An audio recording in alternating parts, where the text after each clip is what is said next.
Johnny is an ambitious college student. Every night, he sets the alarm to 6 a.m. the following morning.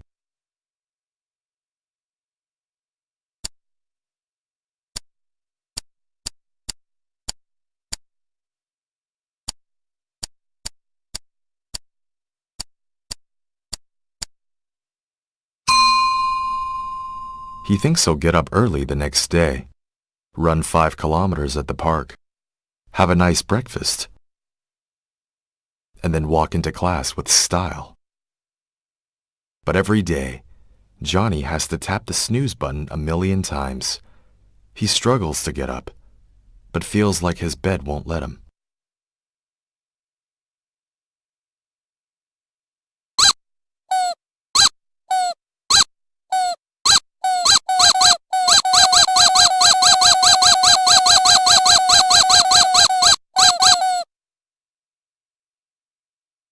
Believe it or not, my bed doesn't want me to get up. That's what he always tells his friends. When there are only 15 minutes left before his first class, he finally manages to get up. It's nice outside today, but he has to sit in the classroom. Hearing these unbearably outdated lectures is a real waste of life.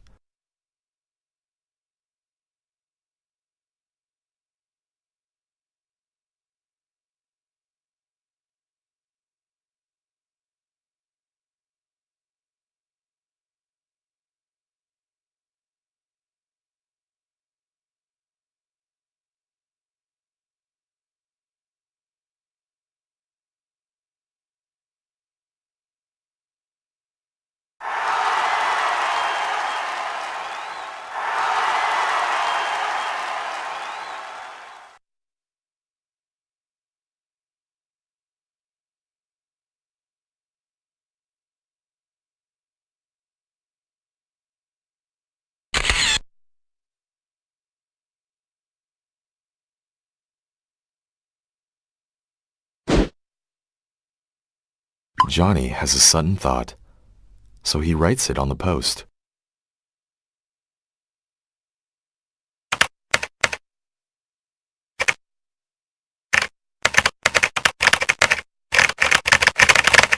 My alarm doesn't wake me up.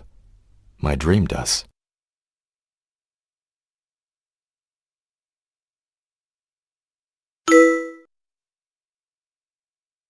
As usual, there's no time left for breakfast.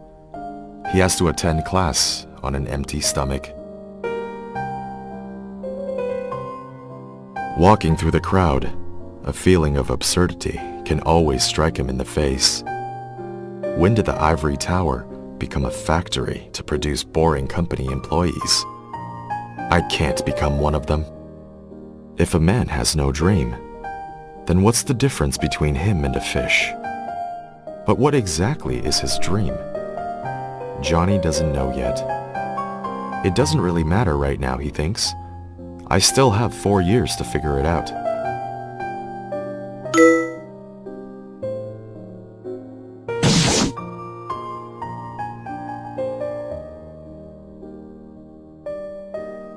Fortunately, he dashes through the building and just manages to make it in as the bell rings. Shiny. Yes. Landy. Yes. Johnny? Yes. Wendy? Yes. Finny?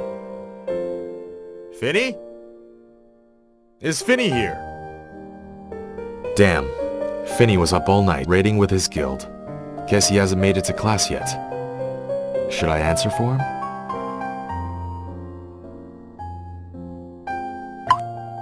Forget it. He should suffer the consequences.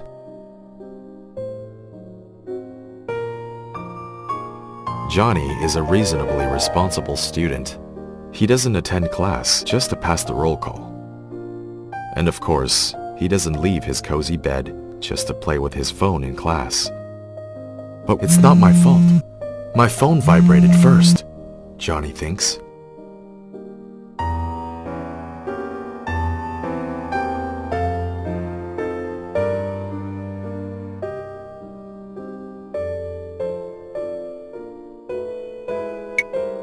Johnny feels happy that he isn't alone. His dream really does wake him up every morning. He looks up at the blackboard. The teacher is still repeating stuff out of the textbooks from the 80s.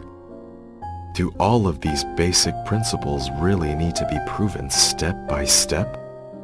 He thinks his professor's snail-paced lessons are an insult to his intelligence.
Johnny doesn't recognize the country, but as a compassionate young man, he feels like he should share the post and add a candle.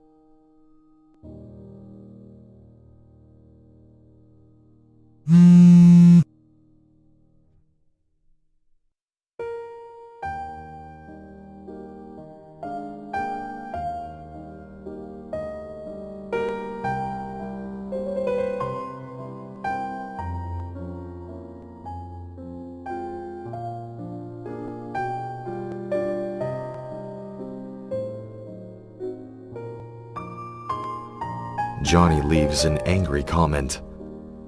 You guys don't have any real dreams.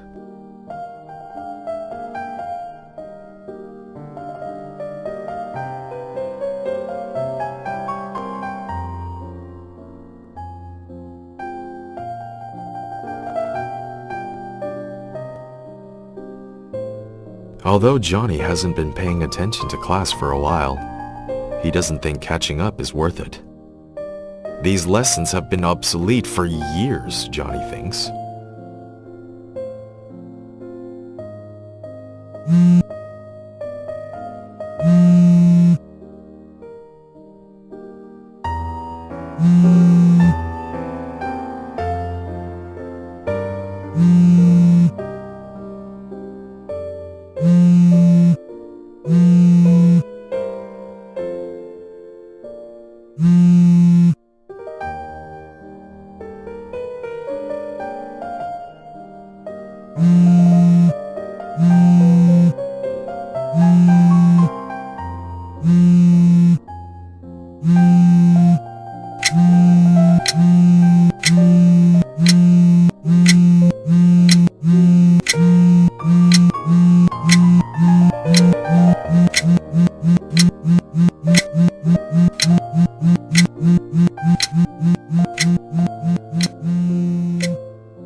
Another productive day down the drain. Although class today was useless, I managed to learn a lot on Twitter and Quora, Johnny thinks.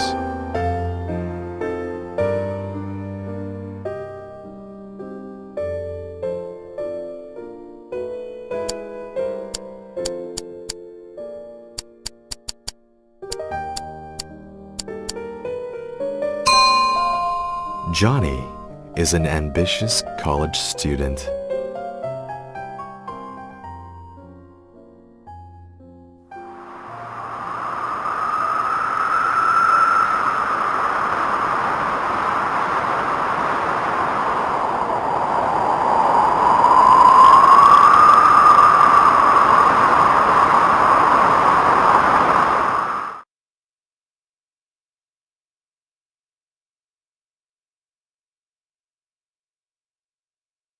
Jack is a programmer who dreams of changing the world.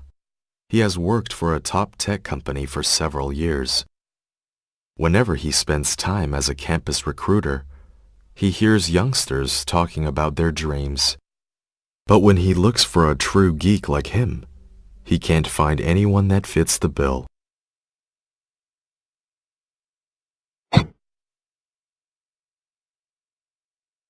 Another perfect morning, Jack thinks.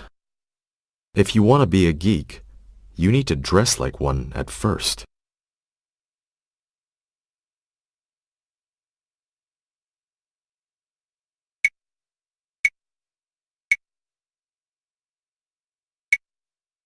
Perfect. Jack often feels pity for people who have to get up early to catch the metro. Since his company follows a flexible schedule, he can go out when fewer people are on the subway. Of course, fewer is a relative term here. The metro is always incredibly crowded.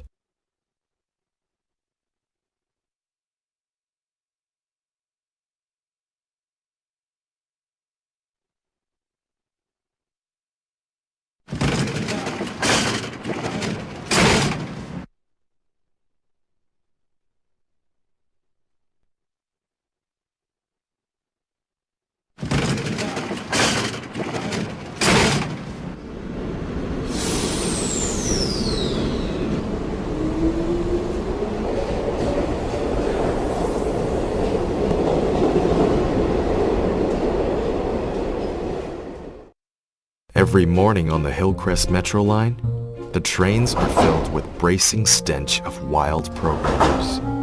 But Jack knows he's different from the rest. Is there any other reason to live than to change the world? He has the same thought as Steve Jobs.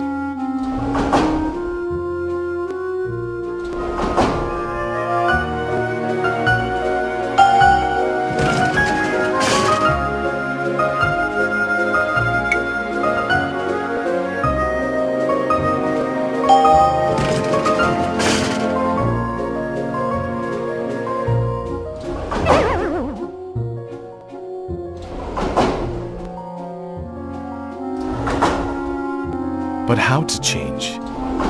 He's not sure. That's okay, he thinks. He's still young, and time is on his side. His current plan is to gain experience at a big company and gather the strength to change the world in the future.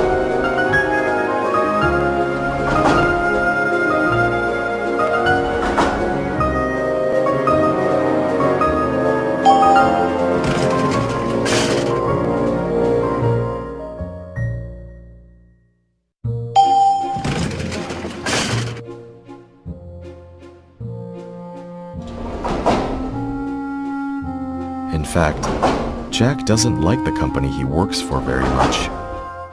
Even though the company pays for his talent, they can never buy his heart. If I were the boss, I'd just earn money and grow my company without being evil like this.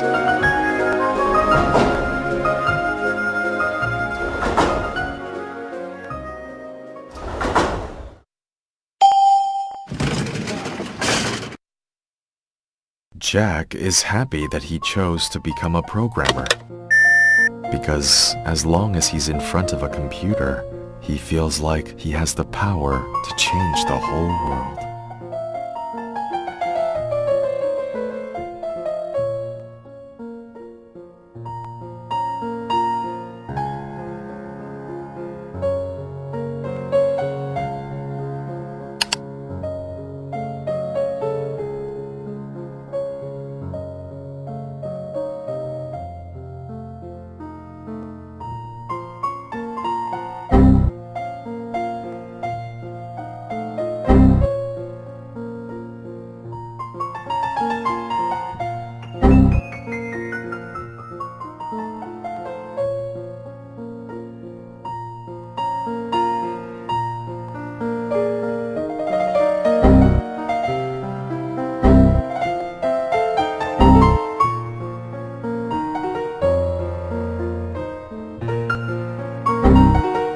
There are two types of people in the world. Those that understand binary and those that don't.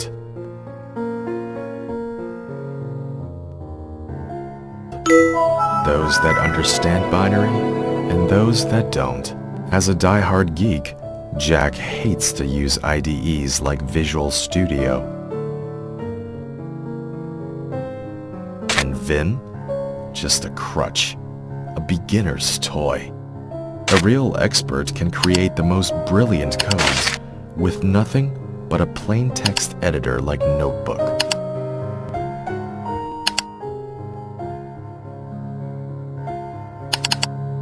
When you come right down to it, Jack's job is pretty simple.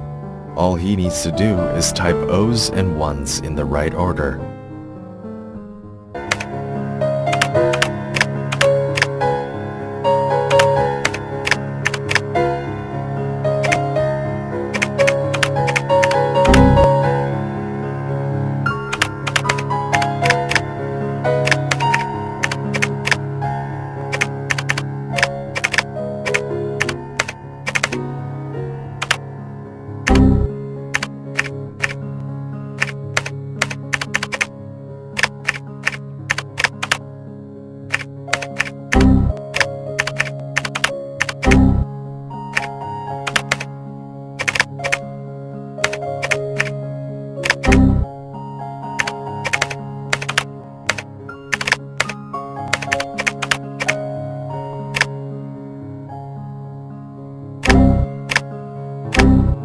Even if he encounters an unsolvable bug, he could just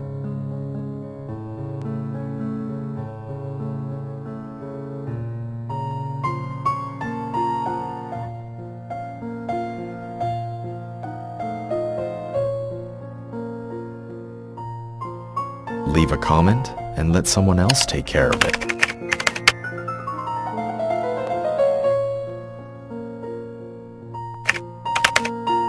Such a huge company. Jack thinks that most people are totally wasting their time here. Barely anyone here truly loves technology, shares his belief in the potential for progress, or hopes to change the world. With that lonely thought in mind, he keeps typing O's and 1's.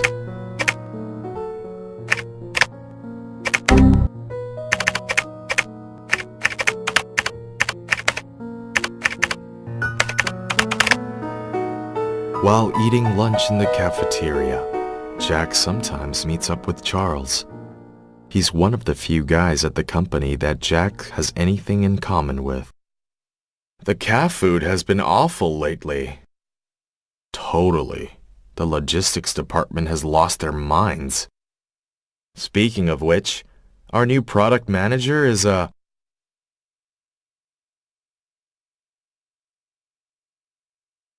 complete dumbass. You can say that again. Her requirements are ridiculous. I wonder why they even recruited her. As far as I'm concerned, everyone in HR is a complete dumbass. I read in Steve Jobs' biography that the kind of people a company hires is determined by the founder's genes. I think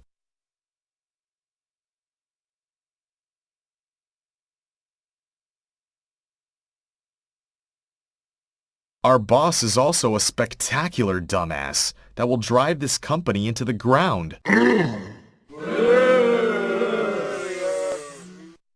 I think our boss can bear those dumbasses for such a long time. No doubt he's a dumbass too. I think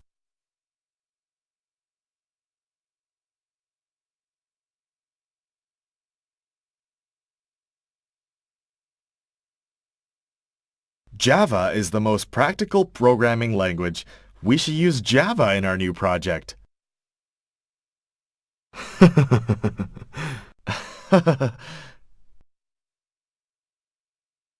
After lunch, Jack goes back to his desk and returns to his world of O's and 1's again.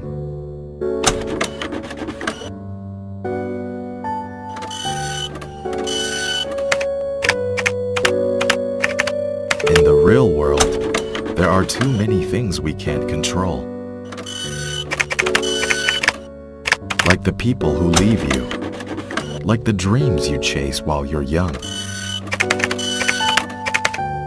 But in the binary world, Jack feels like a wise and powerful emperor. No one can control me, and nothing can stop me. From the depths of the sea to the ends of the earth, I go wherever I please. Maybe this is what they mean by free as the air, Jack thinks.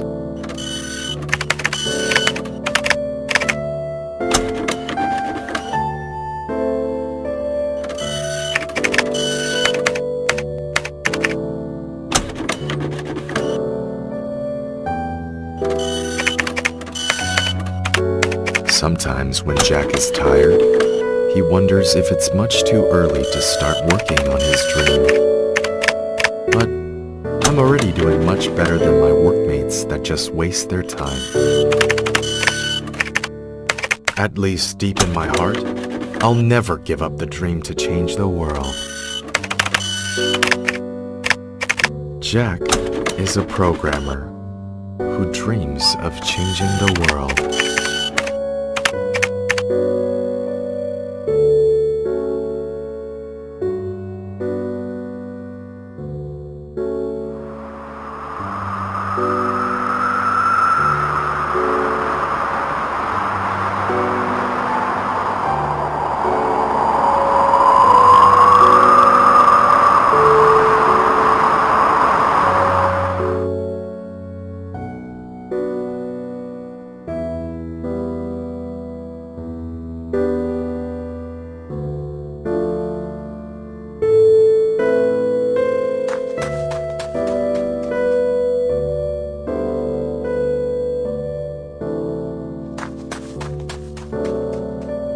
Robert is an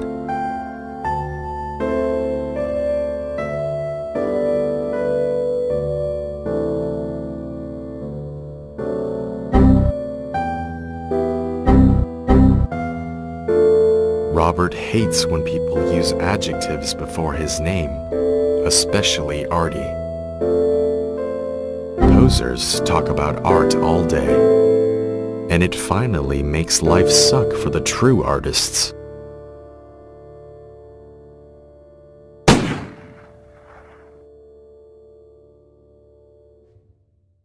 So many fools with dreams of changing the world out there. As a matter of fact, it's challenging enough to stop the world from changing you. So, at the age of 23, Robert quit his easy, stable, lucrative job. On a beautiful Monday morning, he decides to throw his resignation in his manager's face.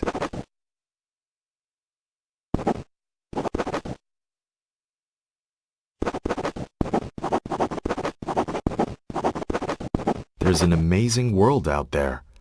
I need to escape and see it all for myself.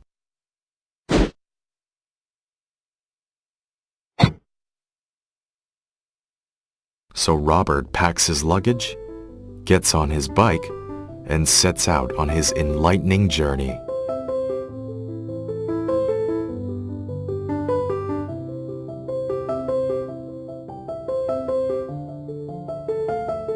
The first destination is Tibet. People say going there can purify the soul.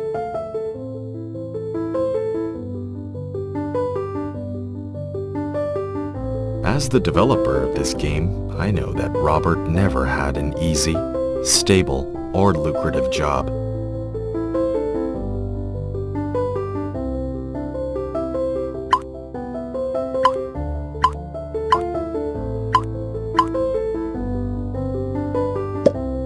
And he certainly couldn't afford to throw a resignation in his manager's face.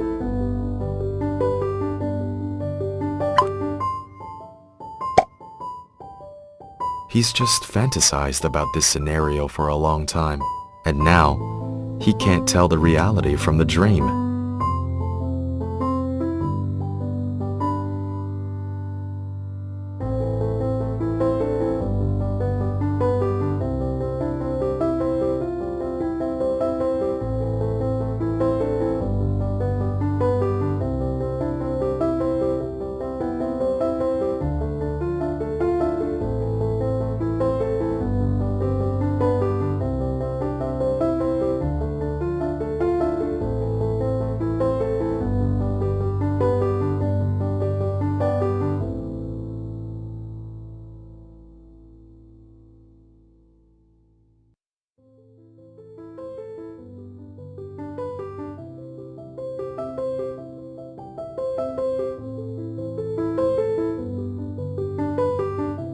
Thank goodness the number 318 National Highway is real enough.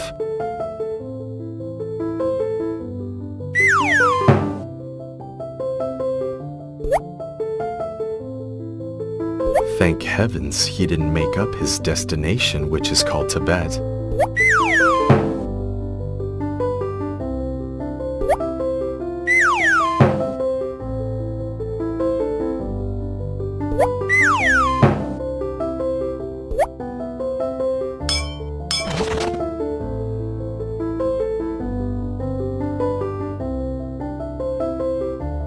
People sometimes ask Robert why he retired so young.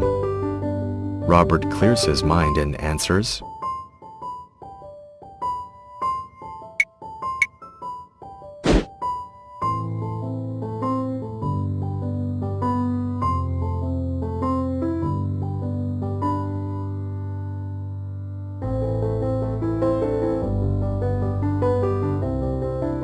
"It's good to have an end to journey toward, but..." Forget it.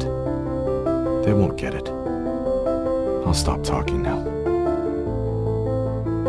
Robert begins to realize that he has nothing to say to people who are trapped by their petty lives.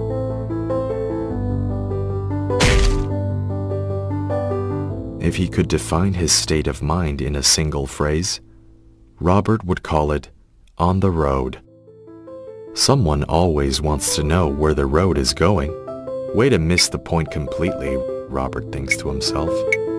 While Robert doesn't really appreciate that kind of question, he doesn't make a big deal out of it.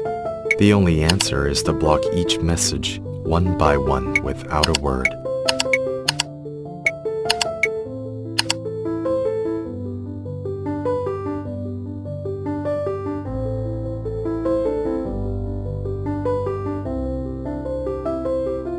It's not clear when it started. To purify heart in Tibet has become a twisted hobby for those artsy guys. People tend to look down on them. But Robert knows that if he gave into their petty doubts, he'd turn out as bad as any of them.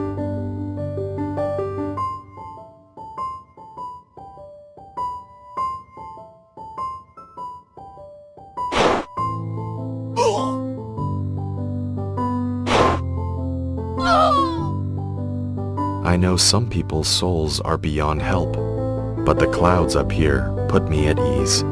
You can't fake true tranquility.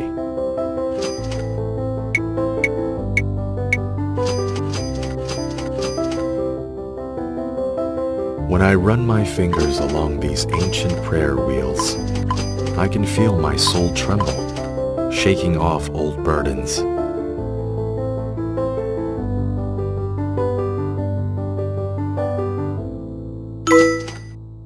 Right here, right now, I feel the mysterious plateau has purified my soul thoroughly. Does that make me pretentious?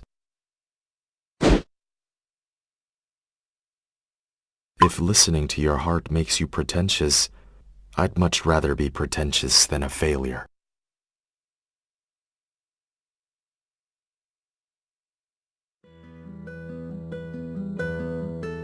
After having such an amazing experience, Robert can't wait to travel even further away.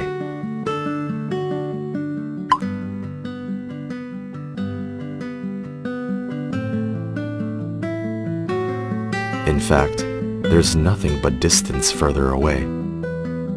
Upon the distant barley fields, there's nothing but barley.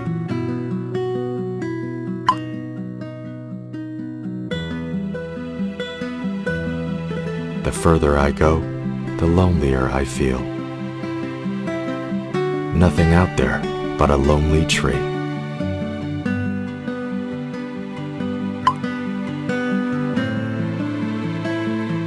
Then, a stone flew towards me.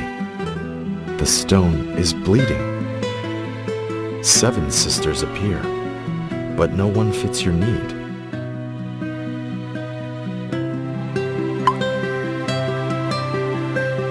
Standing in a barren field, I've found far away. I feel poor and free.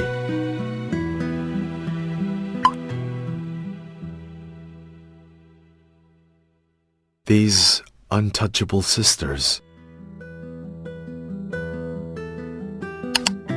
This untouchable blood. This untouchable distant happiness.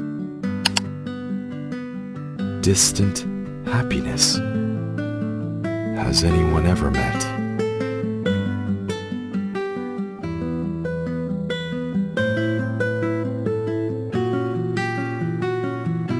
It has always been thus. Behind the wind is wind.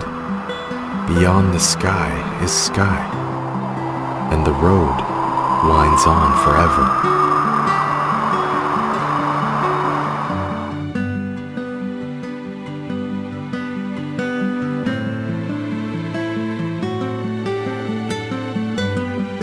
Stop. Haven't you hypocrites complained enough?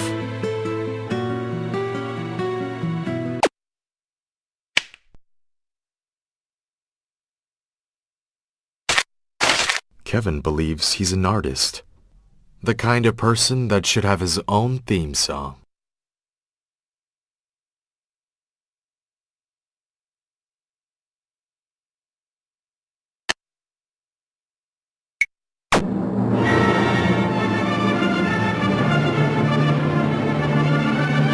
Stop complaining and fuck right off. Why don't you bring some joy into the world for once?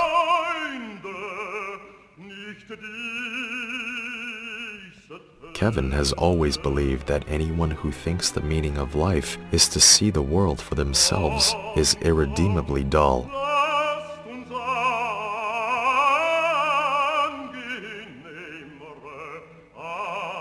You could spend your entire life measuring the world in footsteps.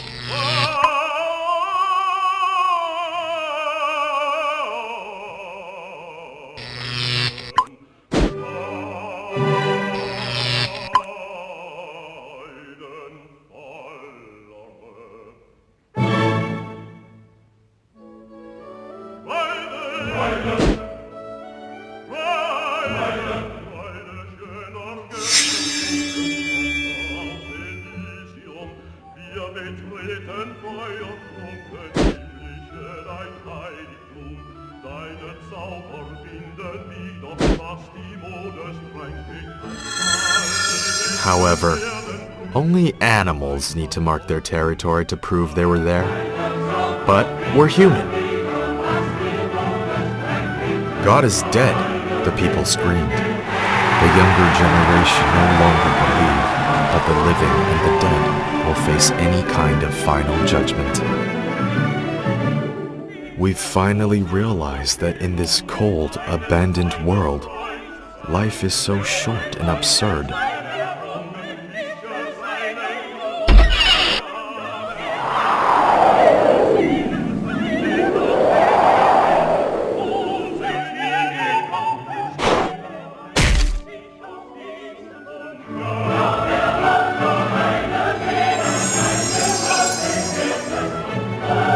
Lucky that we're human. Lucky that we have art.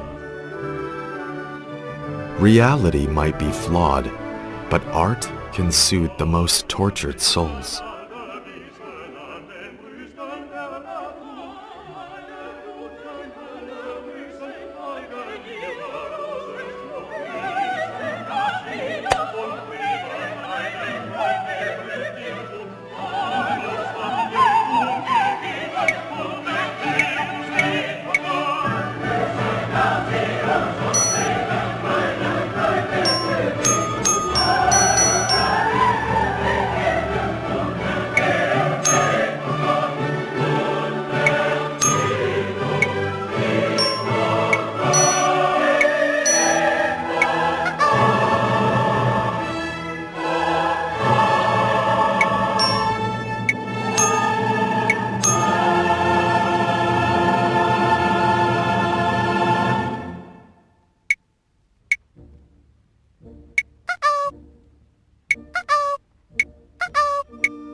course, great art is seldom easy to understand.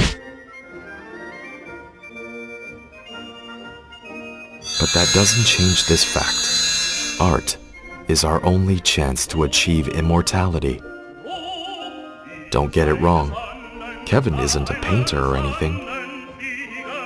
In fact, most people will call him a game developer. But Kevin believes that games are the ninth art. It's more accurate to just call him an artist.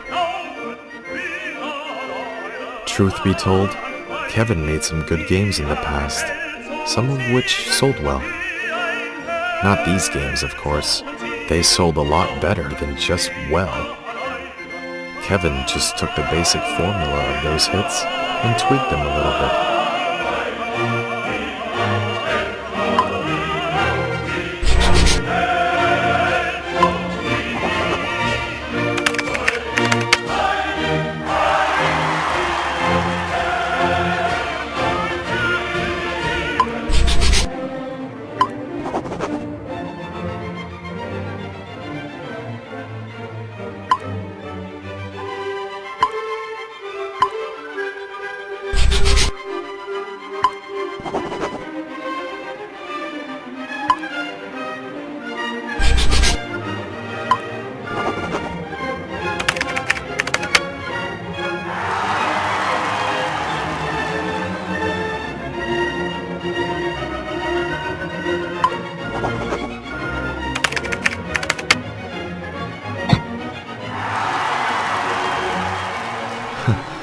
It's no wonder that they say that all games are rip-offs.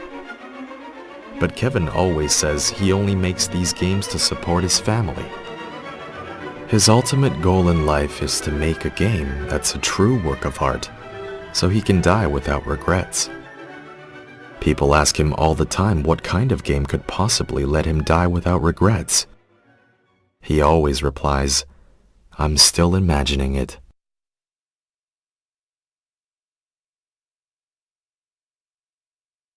A new day begins.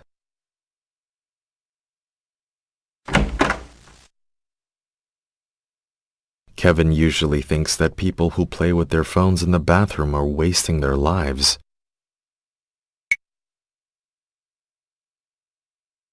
It might be best to let that electronic nonsense continue to poison their minds. But an artist like Kevin, who wants to create an immortal game, will use that time to evolve creatively.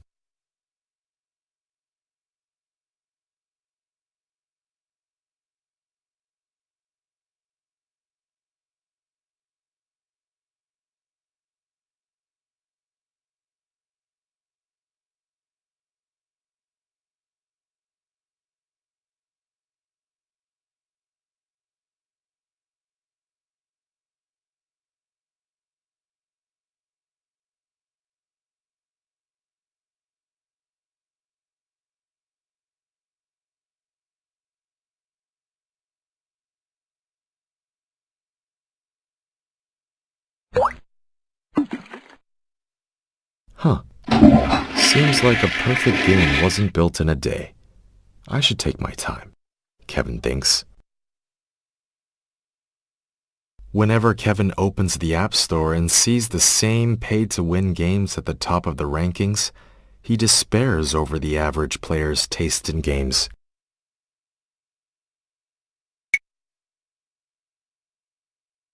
But then again, considering that a stagnant market might give him more chance to create a breakthrough game, Kevin can't help but get excited. The only coherent philosophical stance is resistance.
Yet, on second thoughts, Kevin realizes he needs a better strategy. To really fight the status quo, he'll need to understand what's going on in the game industry. So Kevin spends most of his time playing games. Of course, he calls it game research. Let's check out the top-ranking games in the App Store first.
Are game designers these days always in such a hurry?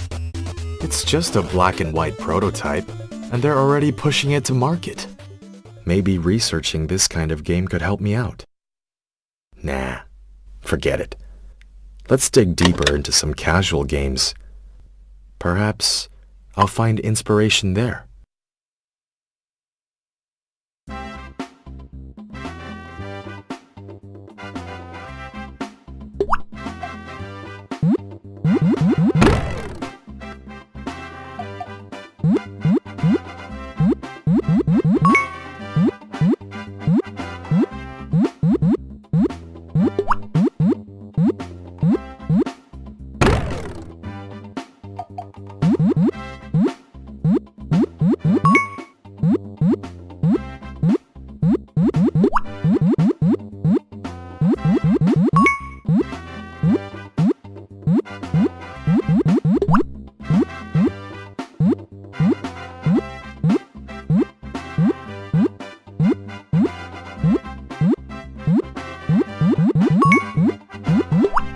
For a casual game, its gameplay is okay, but its art style is far too atrocious.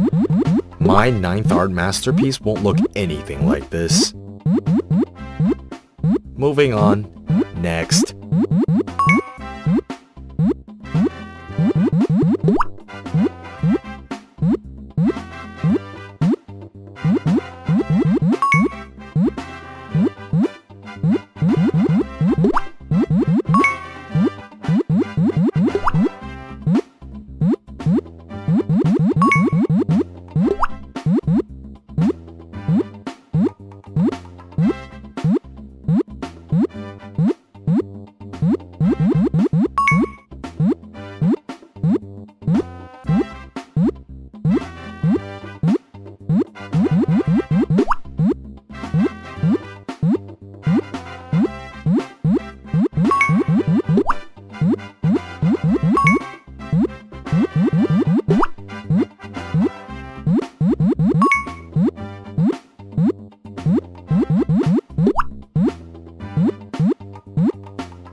This game has a pretty unique style. Might even attract some casuals. But the gameplay is just like fast food. Simple and insubstantial. That's not what I want.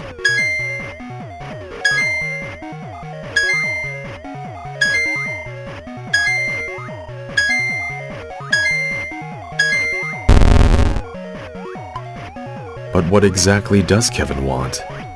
He's still trying to imagine it every day. He worries that if he begins work without finding the perfect design, that would mean betraying his artistic principles. The day is almost over, and Kevin isn't any closer to finishing his design. Although all great artists suffer from the same procrastination like him, but he can't go on like this all the time. Maybe he'll research one last game today.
Unexpectedly, this last game is pretty good.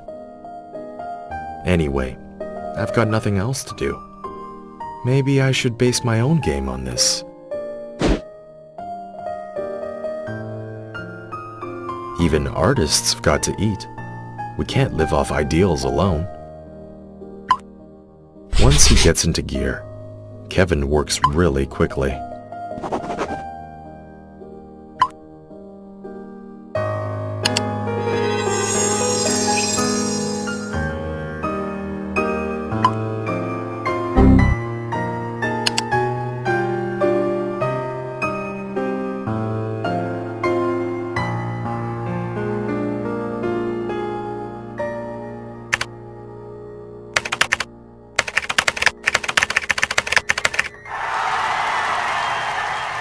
Perfect.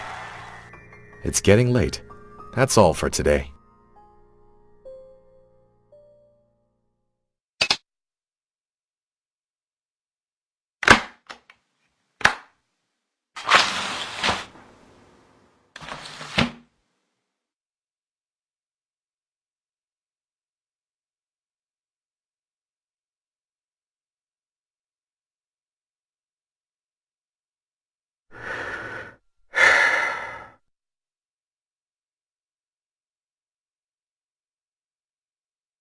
Time is always tough before bed. Does that mean Kevin has insomnia?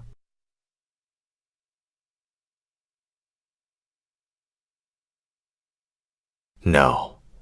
Only those with weak and empty heart get insomnia. Kevin just feels a little melancholy. Maybe that's a burden that every artist must bear. Though he hasn't made his amazing game yet, so calling himself an artist is a bit premature. But as Natsume Soseki once said, if a person has a painting in his heart, he is already a painter, even if he has never painted. That's true for me too, Kevin thinks.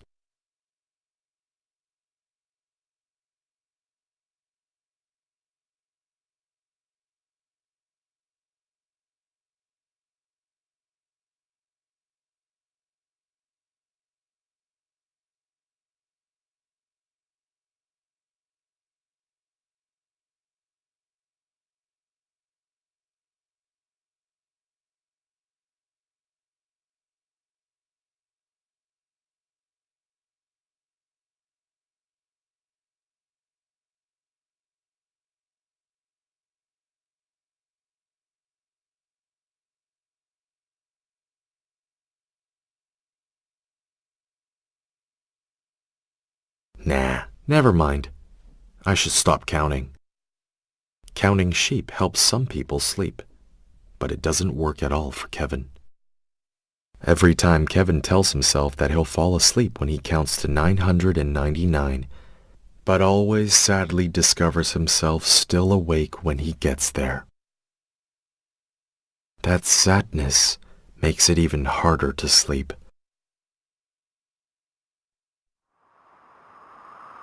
So when Kevin can't fall asleep now, he prefers to imagine a little man pushing a boulder. He pushes it up a hill, and it rolls down.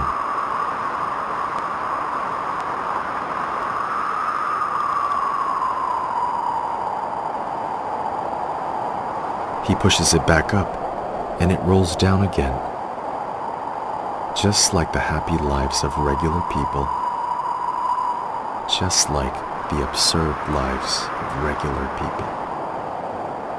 Don't need to worry about counting to 999, because he knows that nothing will happen if 1000 comes true. They say mankind has two reasons to despair: ignorance and hope. That's just like them. Just like them. Like them. Them.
When I left the bookstore, I left my umbrella there.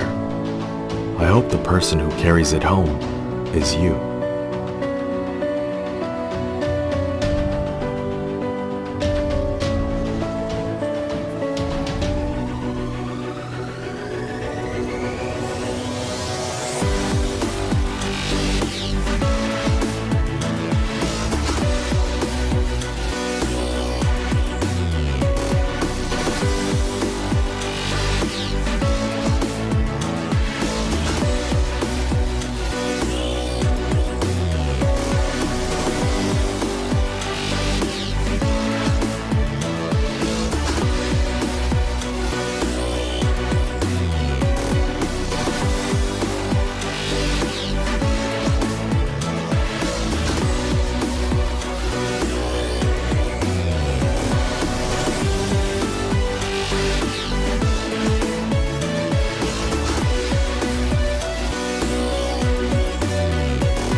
I'm here where endless meets the end.